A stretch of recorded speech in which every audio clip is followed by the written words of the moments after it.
have comments on it. We'd like those by July 20th. And then a final model letter will be posted on the CAQH core website to use as you deem appropriate, all, none, or some of it, just for your use. And then separately, the CAQH board will be submitting its own letter. So with that said, why don't we go over to the letter. We're going to talk through the observations from the initial stakeholder call and the written comments, and then we'll walk through the 2 recommendations and then have a discussion from there. And then obviously just reiterate the next steps in case there are any questions. There are 3 areas of topic on the RFI, and these are the 3 areas where there are an outline within the draft model letter of the topic, and then the discussion, the position, and then the recommendations follow. So we'll be going through these 3 and then the recommendations. Let's move over to the letter.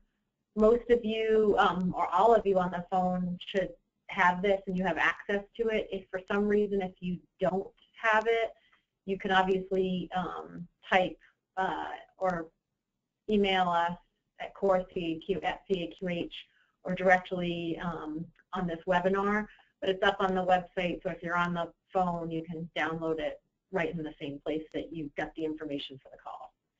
The first page is just a reiteration of the background, which I think we all know, and then the steps for creating the draft model letter, and then the following steps. So I'm not going to go over that. We just talked through it. The following 3.5 pages are the meat of the draft comment letter, and we'll start really at topic 1. And just before we do that, you'll see in the first paragraph, the summary is, we do not support the use of the HPID in the transactions, but do support enumeration of health plans for clearly defined public policy purposes for which HHS makes a compelling business case. So keeping that in mind as the critical takeaway, let's go down through topic 1. And topic 1 was the question from HHS about the enumeration structure proposed in the final rule. And the overarching comment is the structure is causing confusion. So I think we all know, by intent, the HPID structure afforded flexibility with the CHIP, the SHIP, and the OEID. So this generally the flexibility was appreciated. However, in an instance where there's not a clearly defined public purpose, it is difficult to take advantage of the flexibility. So in the first paragraph there, you'll see that it's about there was dual purposes stated by HHS for the HPID for use in the HIPAA transactions and, quote unquote, directly quoted from the final rule for any other lawful purposes. So right now, it's industry's understanding that HPID's use in the transaction was primarily proposed for routing in the transaction, so that's why the HPID would be in the transaction. It was also observed that the industry and the routing issues that occurred prior to the 2012 issuance of the final rule have largely been addressed and resolved by the industry using a variety of identifiers and mapping protocols to direct the transactions to the intended recipients. And you'll see these identifiers are collectively referred to as payer IDs and include a range of proprietary payer IDs and a whole host of other IDs that are called payer IDs, such as the NAIC numbers, tax identification number, employer identification number, and the new HIOS plan and product IDs, and there's others too. So collectively, at the same time, this patchwork of proprietary IDs, some of which include these other numbers, they're not necessarily a characteristic that you would need for transaction routing purposes, because the payer ID also includes many non-HIPAA health codes or the health plans. So we're going to talk about that in a minute, the difference between a payer ID and the health plan ID. So overall, using it in the transaction, using the HPID in the transaction is not seen by the industry as resolving an issue that needs to be resolved at this time. It does note in the second paragraph that the HPID rule also identified there could be other lawful purposes for the HPID beyond that for its use in the transaction. And the final rule provides some examples, although they did not, those examples didn't have clear definition or compelling business case.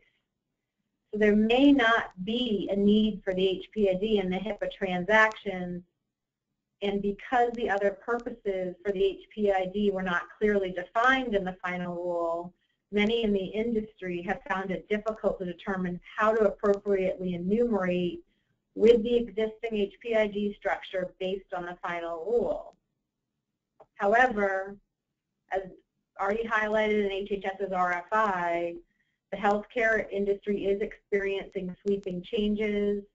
The ACA implementation, insurance marketplaces, significant industry consolidation, forms of both government and private sector value-based purchasing, and there's going to be a lot of impacts because of that. So you really can't anticipate the need for the enumerator for all the public policy reasons, but there are the issues already laid out in the final rule, like HIPAA administrative enforcement, fraud and abuse, and other public policy, and those are likely to expand.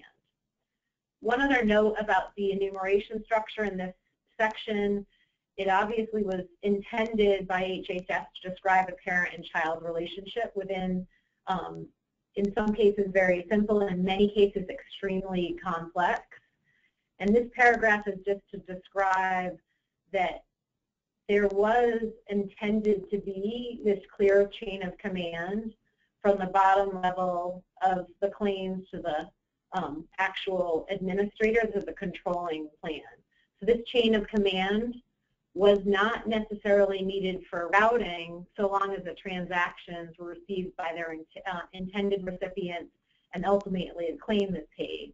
So you have a structure where it's this parent-child relationship, but that may not actually be needed within the routing transactions because there's a difference between what's the health plan and what's the payer. On the last two paragraphs of this section, so knowing the chain of command and maintaining a certain flexibility within that chain is necessary to have a level playing field if you are to use the HPID for enforcement, fraud and abuse, other compliance activities, so the health plans can actually manage their risk in this context. And many of the plans said that this is even more important given they are the only HIPAA-covered entities with enforcement penalties via certification. So there needs to be clarity at what level they are potentially at risk so they can manage it. And there's some details behind you can read just as summary in the last sentence. With any enumeration process, the impacted entity should be able to play at a level playing field and having the ability to clearly indicate the entity ultimately responsible for compliance and having enough information to make the informed decision on how to manage any risk.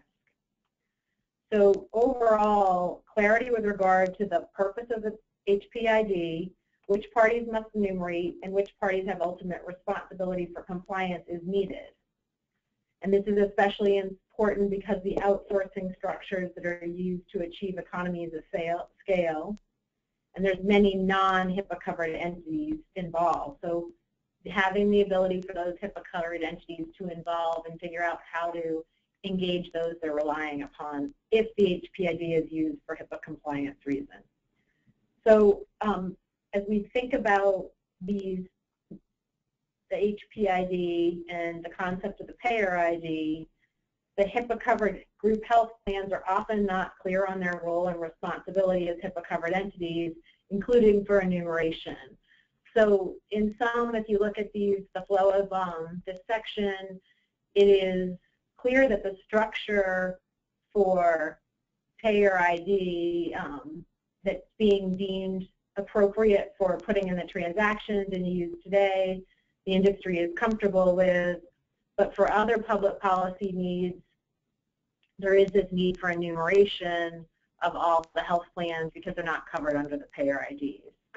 Under topic 2, which was the use of the HPID in conjunction with proprietary ID, so can the payer ID and the HPID both be used in the HIPAA transaction?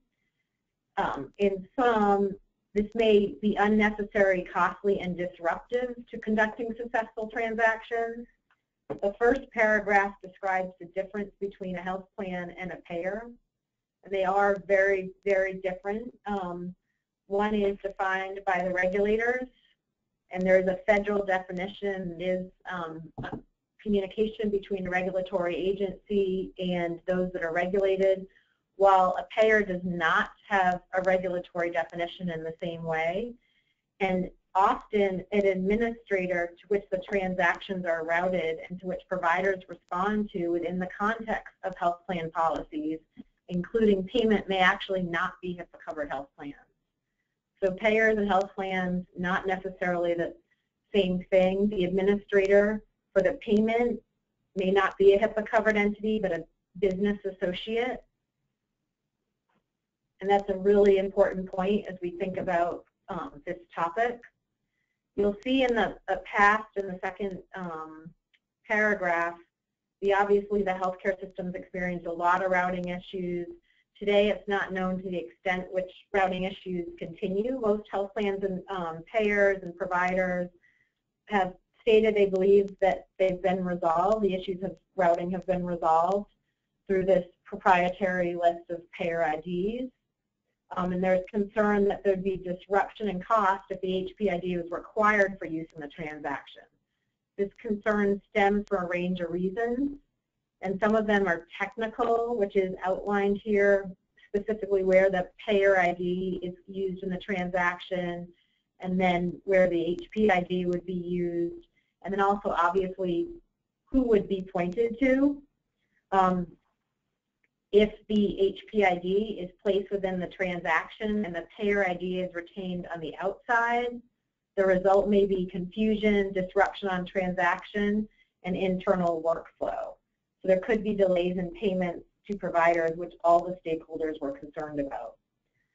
That said, very few people know, and this came up from those that looked at the regulation in detail.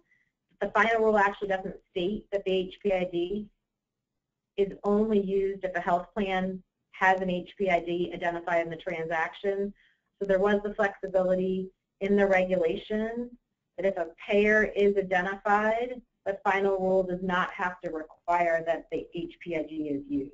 But there's little understanding this causing confusion, so it would add to if the two were used together.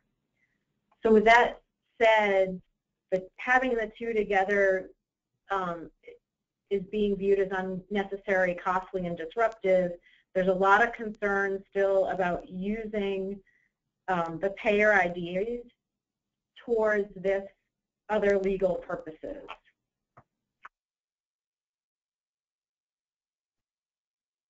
You can see those listed on the bottom of page 3 and the top of page 4. Obviously, these proprietary payer IDs, although there is not an aggregated list of them, their purpose isn't to capture the entire universe of full universe. I mean, absolutely the entire universe of HIPAA-covered health plans. That's not what they were created for. And if there is a need to communicate or list or enforce these HIPAA-covered health plans, there is not a full capture of them under the payer IDs. So as the payer functions increasingly are outsourced and health plan functions, this need is continuing to grow as well as the universe of health plans. So it may be more and more difficult to identify the universe of HIPAA-covered health plans without a unique health plan identifier. And it would need to be different from what's used for routing. So without knowing this, also there cannot be bidirectional communication between the regulators and HIPAA-covered entities. It becomes a real challenge, which we've seen because many of the HIPAA-covered health plans, like group health plans, don't even know that the regulations may apply to them. Another point about the payer ID concerns for other legal purposes is there are more and more unique needs around payers, and There's new databases starting, like the HIOS database for the federal marketplace, which is actually housed, those numbers are housed in the Hpid database, the HIPPOS database. So there's this variety of IDs are growing, and long term it could have an impact on the routing, but there's no actual foundation to analyze that today because they're all proprietary, and which is the last point, a lot of these payer IDs are not publicly accessible. And so generally everyone learns about them in a variety of different ways, and they may change a lot and they may not be current, but the system works, but it's a real patchwork.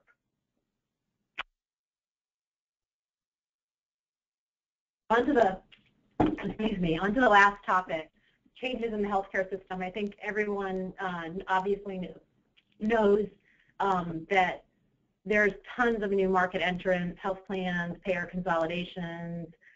You saw in the last call, there's some studies done, there's 57 new entrants even in one jurisdiction due to the marketplaces.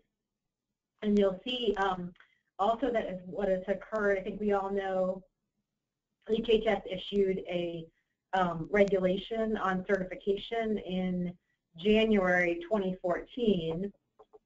They proposed using the Hpid for health plan certification. And in the case of this regulation, HHS was clear that they needed the Hpid to regulate a specific HIPAA-covered industry group, HIPAA-covered health plans.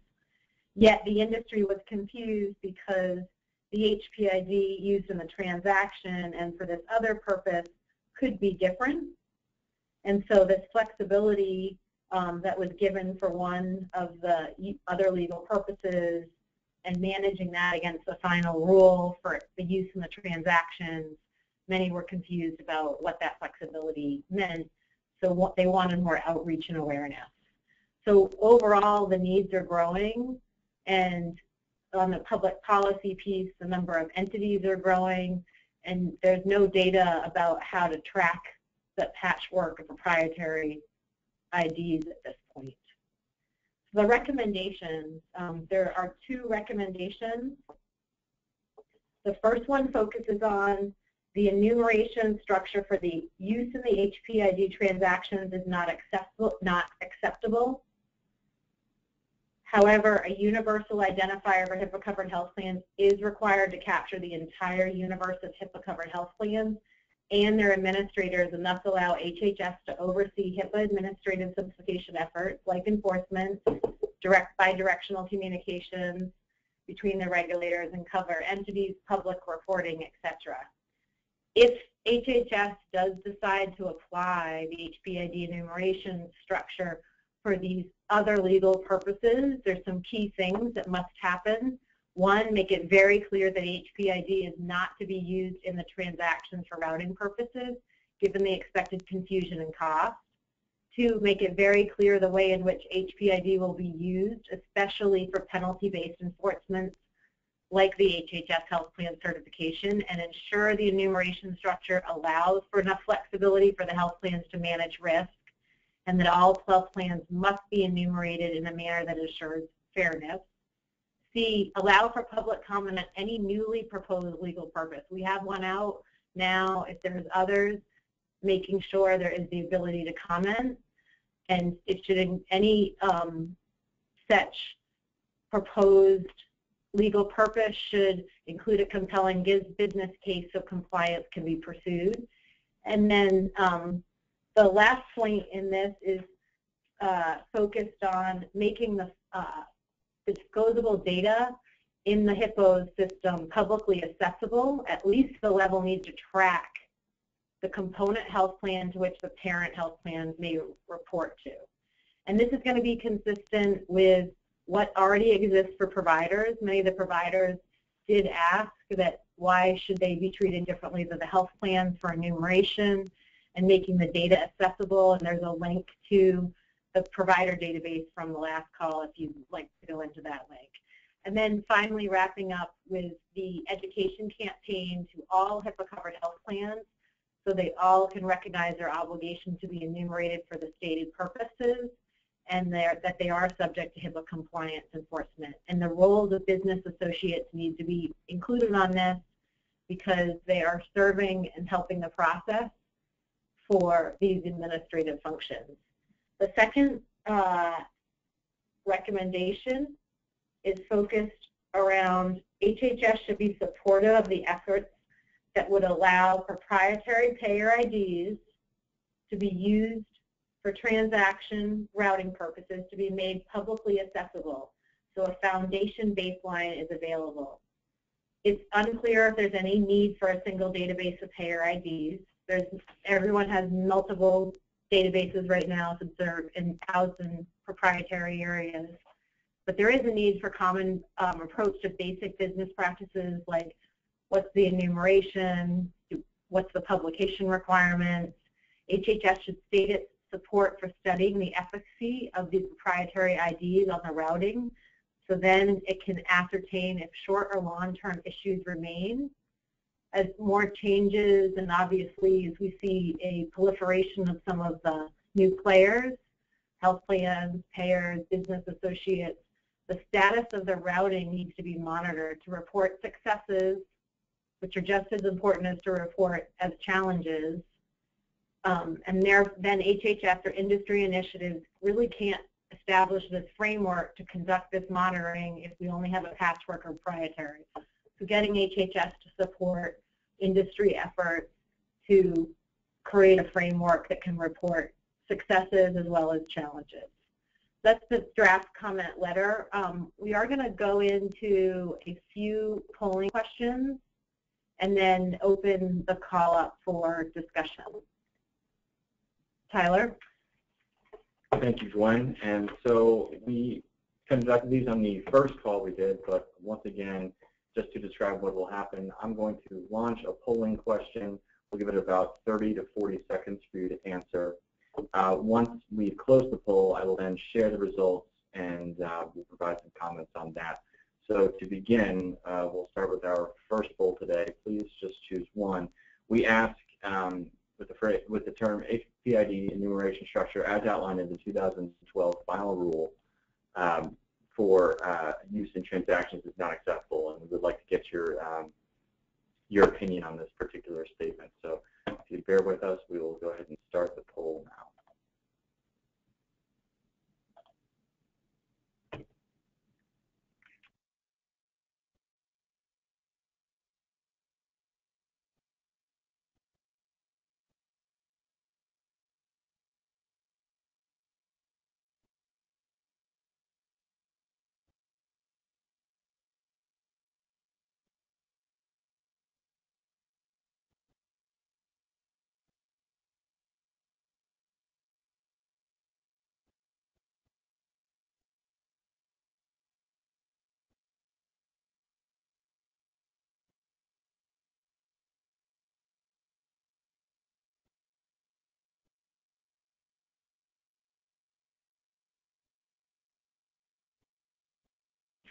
Thank you very much for everybody who participated. We're going to go ahead and close that poll now, and we're going to share the results with you. And by and large, it looks as though a large majority of everybody on the call today does agree with the statement that Hpid enumeration structure as outlined in the 2012 final rule for use in transactions is not acceptable. I mean, Gwen, is there anything else you want to add on that? So I guess we'll continue on. We do have a few more polling questions, a total of 4 this afternoon, so if you bear with us, we certainly appreciate your participation. The second polling question, we ask, does the industry understand that the existing mix of payer IDs don't capture the full universe of HIPAA-covered health plans? So once again, we'll give about 30 to 40 seconds, and we'll go ahead and launch that now.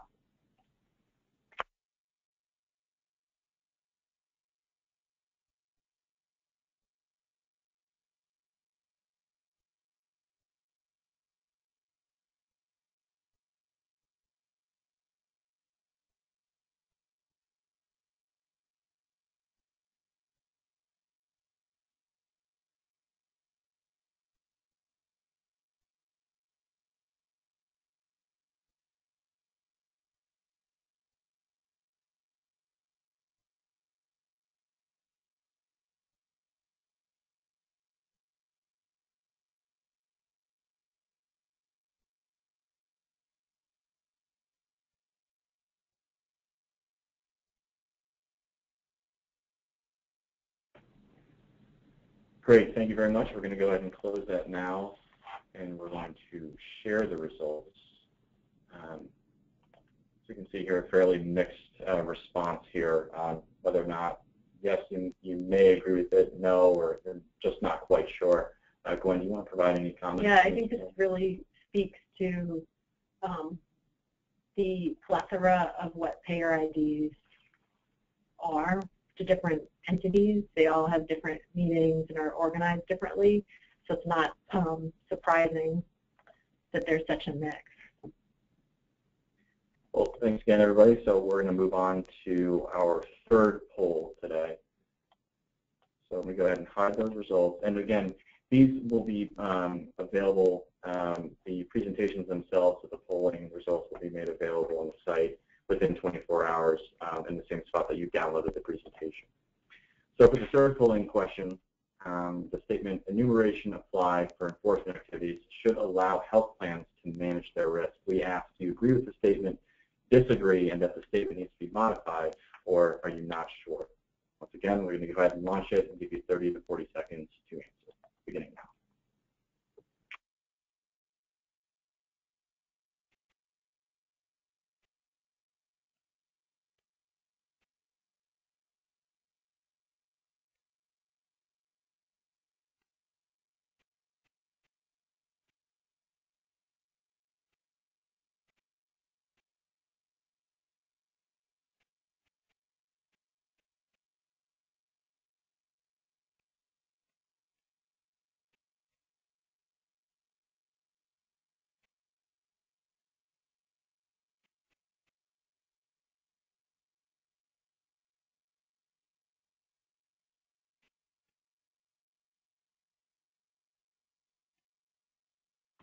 Thank you again. We're going to go ahead and close this poll.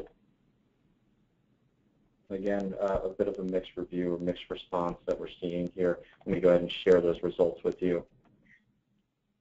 We're going to go ahead and just allotting for time here. We want to make sure that we can get into the rest of the presentation today. So we're going to go ahead and move right into the fourth polling question and final polling question. So we'll go ahead and hide those results.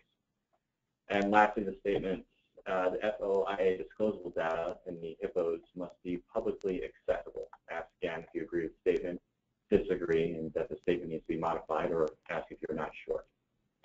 We're going to go ahead and launch that now.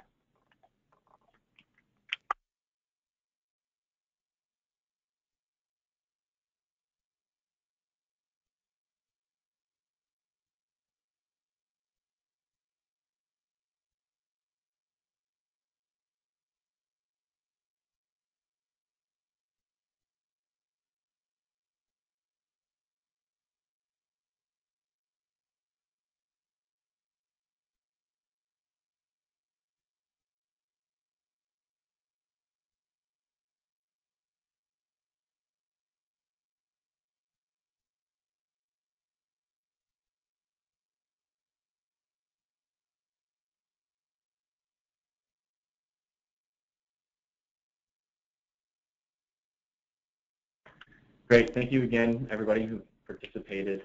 We appreciate your responses. We're going to go ahead and close this now, and we'll share the results with you. We did see a majority of you do agree with the statement at 51%. Small percentage disagree and believe the statement needs to be modified. And finally, nearly 40% are just not sure. One thing I would recommend, and I think Glenn would agree, just if you do have any comments on anything we do in these presentations, again, we have our core@caqh.org inbox. We just encourage you to send in your comments, questions through that meeting if you're not able to, if we're not able to get to some of your questions today. That being said, I'll go ahead and hide these results. I'm going to kick it over to Glenn as we have received several questions already today that we'd like to touch base on, and we'll also be able to get to your questions over the phone today once we get to those. Or comments, any comments. We got a few comments via the web. One was to just an opinion given, I believe it's by a consultant, so they don't work at one of the HIPAA covered entities or the clearinghouses, the providers, that they do reiterate, as stated in the comment letter, that there's not a strong purpose to put the HPID in the administrative transactions, which I think that comes out very clear in the letter, and they support that. But then they're going to the other extent to say that HPID then is not needed, so take it out of HIPAA and rethink it and do it in a different part. And I would just ask, as you're thinking through your letters, I know the core board will need to focus on the fact that there are HIPAA-covered health plans.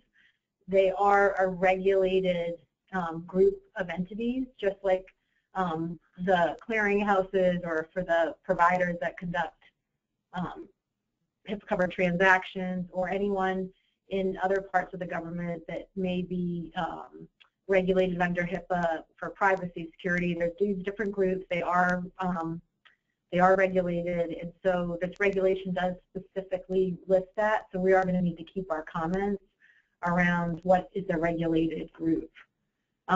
There was another comment about, and I think this was not, and there was a comment made that why should the HPID be used in the transactions for routing purpose, and yet it could still be optional.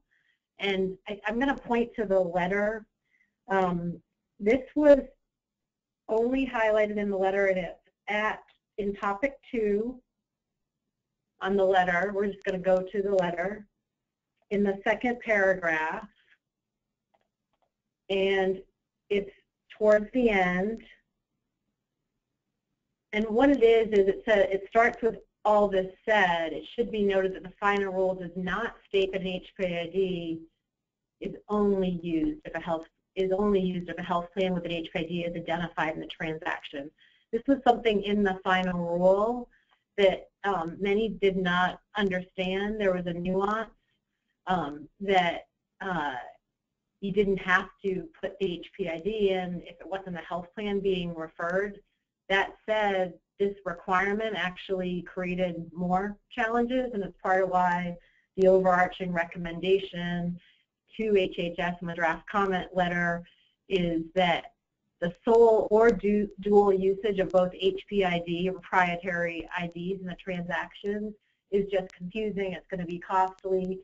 So it is not recommended across the board in the final letter that either the sole or dual usage of HPID and payer IDs in the transaction would be a good thing. Right now, it would not be a positive thing, costly, disruption to payments, etc., for all the reasons outlined. But it should be noted, just so everyone understands, the final rule does allow some flexibility. So it's not, we're not recommending that flexibility. We're referencing back to what the final rule allowed for. So hopefully that answers the second person's comment that wrote in. We're just going to see if there's any other comments online. Sure, and just as a reminder to everybody, please feel free to submit your questions either through text in the question box on your webinar dashboard, or select the hand raise tool button, which is a hand in front of an upwards green arrow symbol, and we can answer your questions over the phone today. So we'll give you guys a few seconds to do either of those. Yeah, and Tyler, if you can go back down to the final recommendations in the letter, just the short ones. It's obviously a complex topic, but there are 2 recommendations in the end. Again, not to use it in the HIPAA transactions, but to have a universal ID for this regulated group for a number of reasons, understanding that the purposes must be clear. Once again, and maybe I can take this one, we did receive a question about where to get a copy of the draft letter review today. So it is actually available on the CAQH.org website. We did launch a new website at the end of June, so there's a slightly different navigation to it. So the first thing you want to do is go to CAQH.org. In fact, why don't I go ahead and just show you my screen and how to get there. So if you bear with us for just a moment. Okay. As you can see here, I'm on the CAQH.org site. What you'll want to do is navigate to CORE, Education and Resource Center. Select that. You'll scroll down and look at events. Select View All CAQH Core Events. And if you go below, now it is just been archived since we passed the 3 p.m. Eastern date. So 2 of the resources are available here, the final presentation deck for you here today, and the draft model letter, which is available in PDF format. You'll find it right here. And if you want a Word version of it, you can email core@caqh.org, but we will put up the final one. Is those that have any comments on the phone, if you want to raise your hand, do you have any comments on the draft model letter? Just raise your hand and Tyler can open up the line.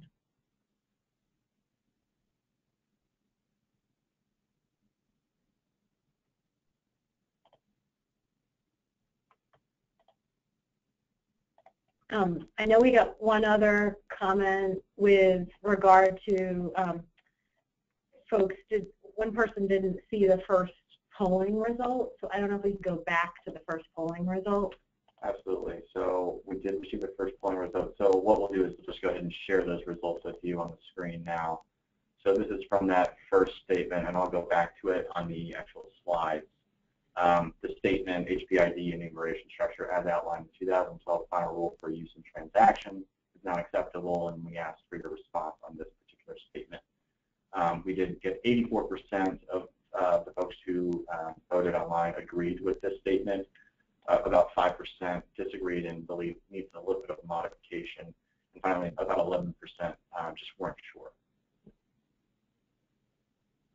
And looks like we did get someone to raise their hands. I'm going to go ahead and unmute your line. So I'll announce you if you wouldn't mind just telling us which organization you're with. Looks like we have Lori Burkhart. Lori, I just unmuted your line. Are you there? Yes, I am. Thank you, Tyler. This is Lori Burkhart. I am representing WEDI on this call. And I guess my question, I just would like to see a little clarification on recommendation 1B, where you specifically, where it says the penalty-based enforcement, such as HHS health plan certification. And I'm interested to get a little more discussion on trying to understand the health plan certification when we, as you've already stated in your presentation, we use payer ID today in the transactions. We do know from previous discussions that payers are the ones that are routing. And how does health plan certification ensure that health plans who do not do the transactions are meeting the requirements? And I've never seen really an answer to that.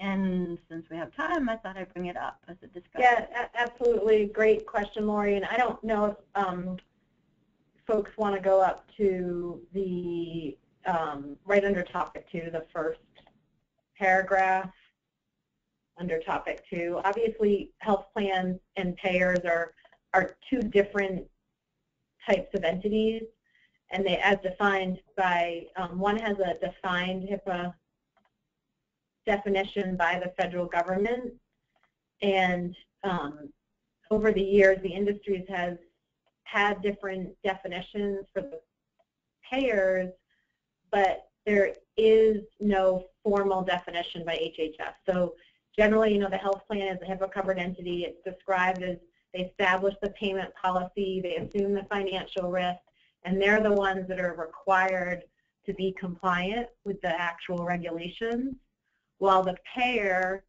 is often an administrator to which the transactions are routed, or they provide the responses within the policies, including the payments or the claims.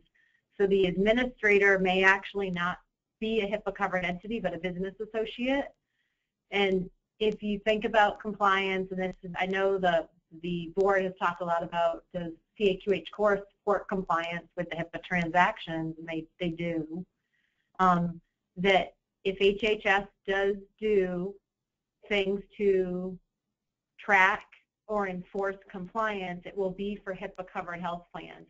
If those HIPAA-covered health plans happen to outsource, if they're taking on the risk, however they want to manage it, of that outsourcing. So it is up to those that are responsible as the HIPAA-covered health plans. If they've outsourced, they still are held responsible. So that's really where that comes from. And obviously, you know, this is a model letter, so everyone can comment differently as they see fit. Okay. We do have another question or another hand raised. We have Mary Lee Stein. Mary Lee, I just unmuted your line. Are you there? Hi, can you hear me? Yes. Yes. Okay.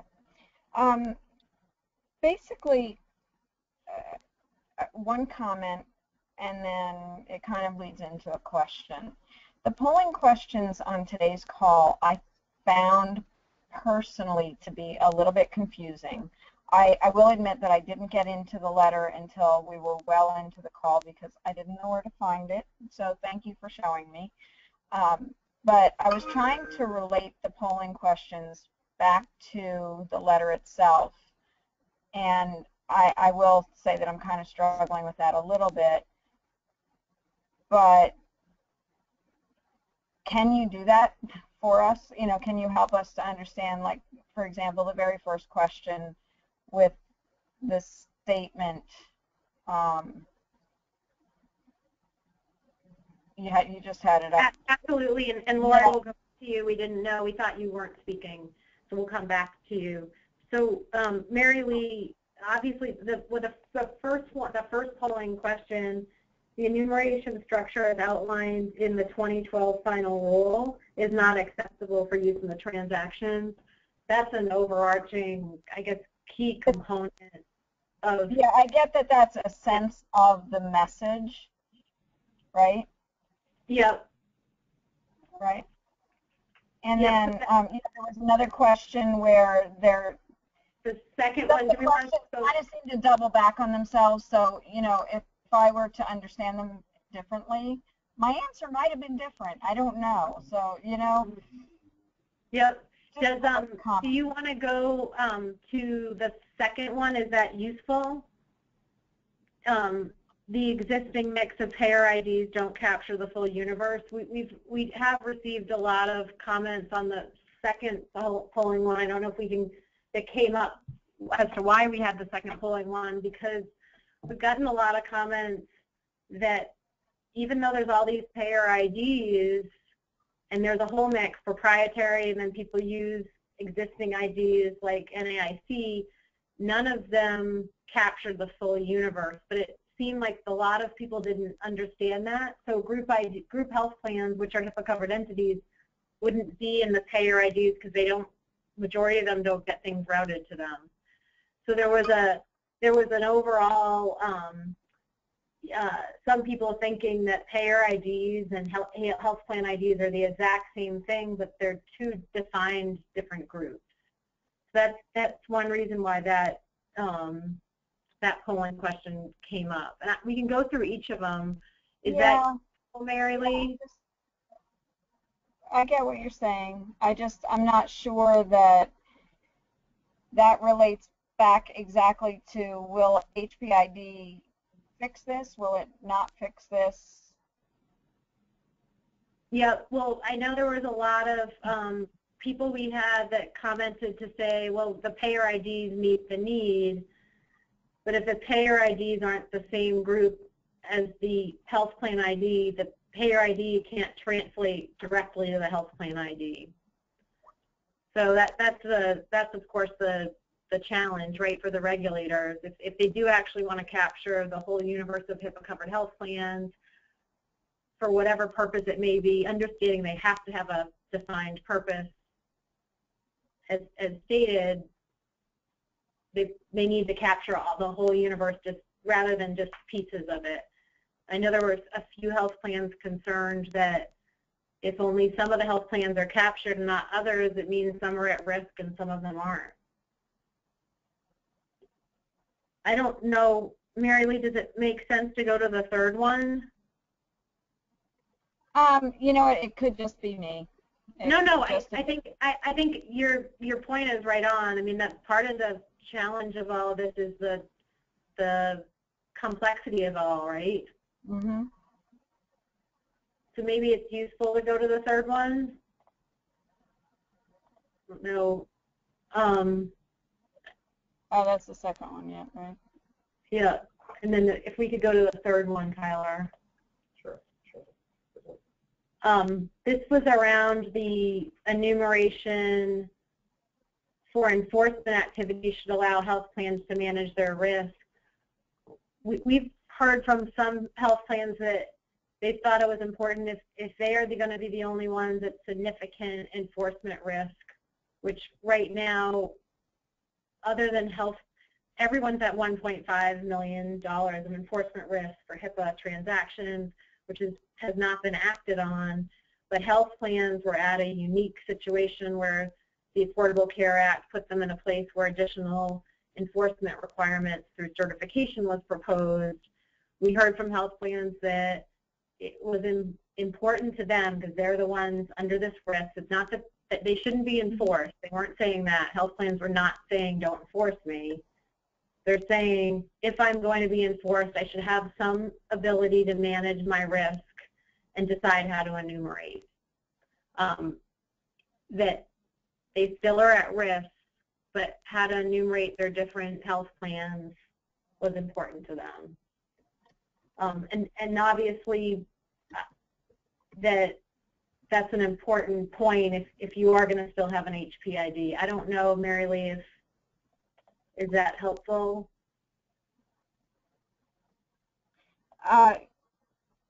Yeah, I think adding the term and decide how to enumerate probably would have clarified that question quite a bit. Yeah. Thank you very much. Yep. And let's go to the fourth one just because I think it's probably a really important difference between those that are providers versus health plans. You know, right now, the proposal from HHS is that this the database for the HPIDs is only accessible to those that actually register, and obviously the government, while the database that is about MPI is accessible to all, and we've heard from a lot of the providers that they felt that if they're enumerated, that there should be some ability to enumerate the health plans, and that should be accessible for fairness. And that's obviously a hard one. It depends, people coming at different angles of this and different purposes. And I don't know, Mary Lee, does that help, or do you have other comments? I know you raised a great point. Yeah, no, and this one I haven't gotten to read this one in the letter yet. Yeah, there's a link. I heard loud. I got the letter. I did find it eventually, but I haven't gotten to read it yet. But I did hear loud and clear both at NCVHS and on various prep calls for this RFI that if enumeration moves forward, if the regulation moves forward, providers want to be able to inquire into HPID information to be able to look it up. So I know I heard that. Yeah, and there's a link in the last call we had July 1st to the provider database, so if that's helpful, because you can see how that works. Yep. And obviously the board has been thinking about what are the regulators going to look at, and fairness is going to be key to them as part of the process. I think it probably makes sense. I know Lori had a comment originally, and it looks like the phone system wasn't working. Lori, did you have another comment? Lori? Yeah, yes, just two things. One, just picking up where you just left off with Hpid. I'm going to be honest, I was not sure because I was answering from a weedy perspective, but if the recommendation is to not use it in the transactions, why would providers need to know the HPID? Just a question. A lot of, yeah, we've heard from providers that the NPI may not actually be regulated either, but or there may not be. NPI has to be used in transactions. Yeah, no, I know it. What I'm saying though is NPI is out there, and it may not be for just one purposes. It may be used for different purposes. Right. It may be in the transaction. That the providers feel there's other potential other uses and they'd like access to it. If there's going to be a regulated group that they have to deal with, which in the end they get paid by the health plan that's responsible for the compliance, they want access to that database. Right. Our concern would be is that providers, and not just providers, anyone, the access to the information, would they start using it in the transactions versus asking for, you know, today when you set up connectivity, you need to talk about what are the identifiers you use in a transaction as an example. Yeah, and I know that's one reason. Yeah, absolutely. That's one reason why it's probably critical to have an industry-wide effort to make all these proprietary IDs, because there's such a big patchwork, accessible to the industry. So there can be a foundation about how it does work, what's working. So people wouldn't go there because they know what is used. Yeah, and then just going back to my earlier comment, I understand what's in the legislation as well, you know, as far as the HPID for the certification process.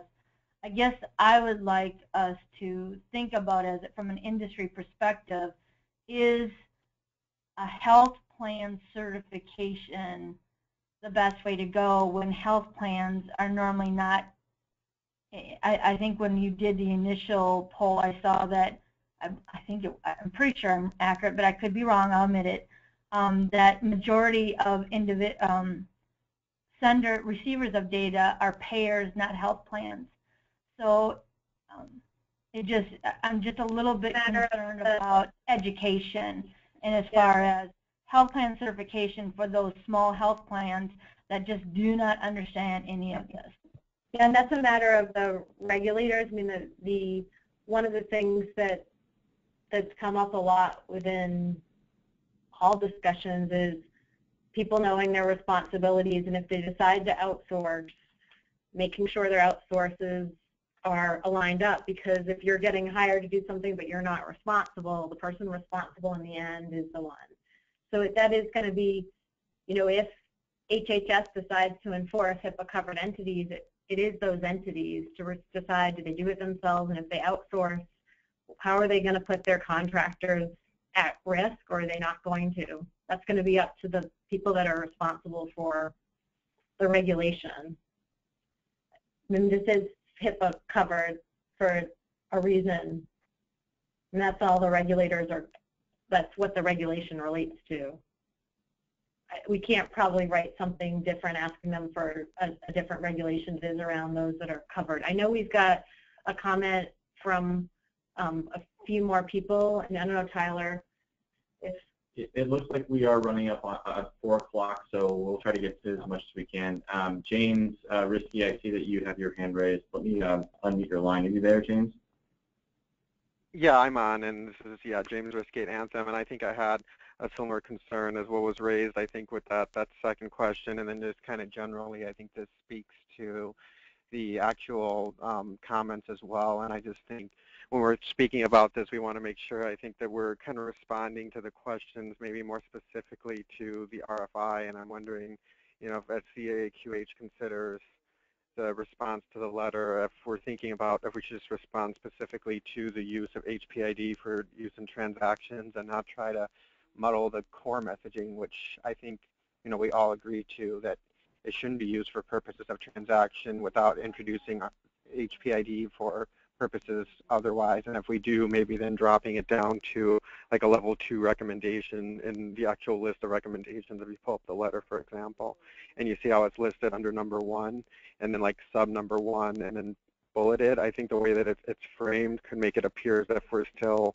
endorsing a partial HPID enumeration, whereas I think the key messaging that should come across from this would be that we don't support the HPID for purposes of transaction, and if they want to continue to pursue it for other purposes, that should be secondary and obviously clearly stated, and objectives would be more clear.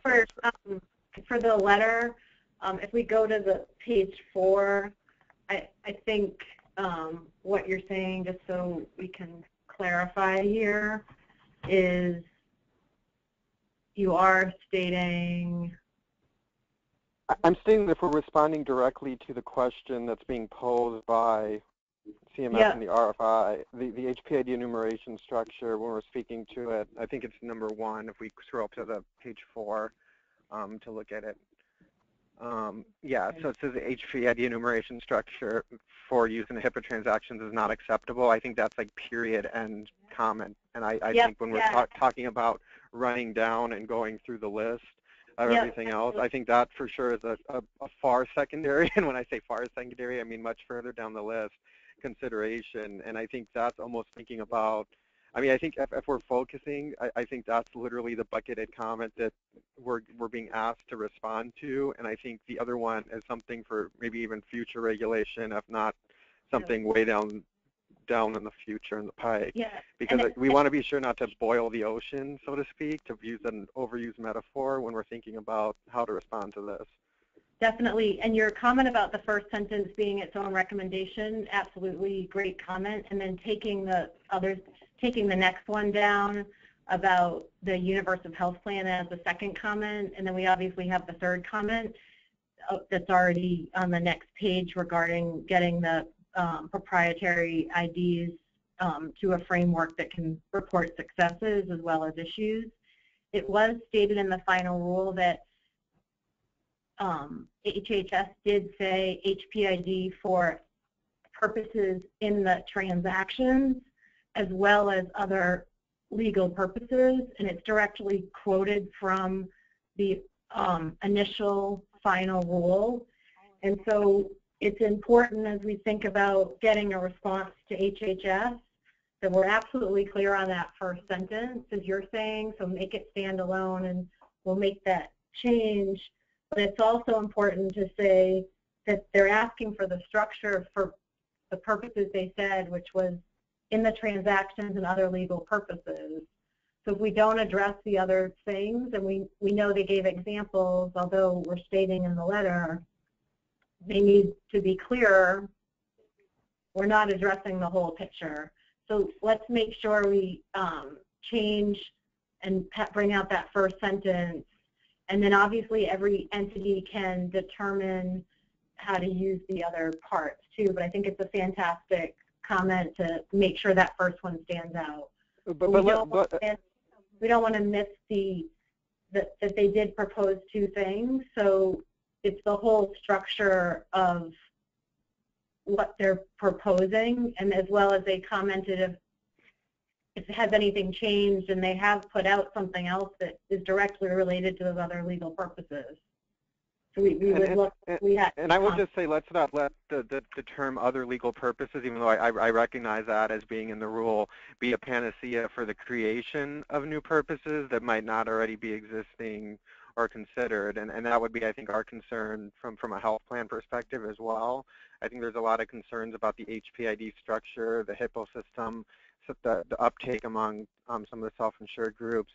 It would be related to HPID in general and not just related to the use of it for transaction purposes.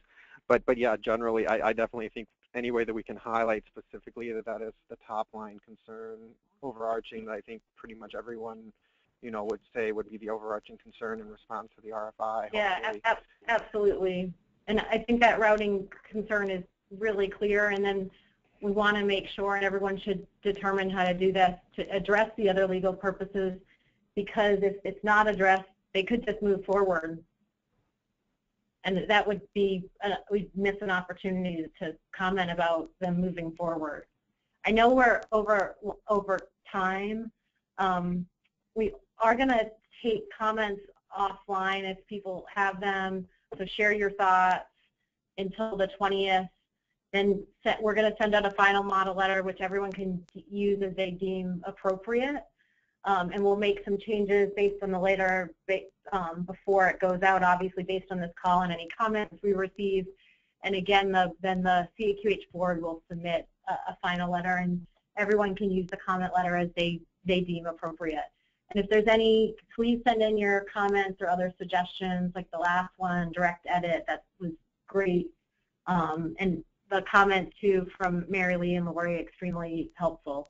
So thank you for everyone for joining today, and sorry we went over. I know there's some people that had to drop off. So thank you very much, and have a great rest of the day.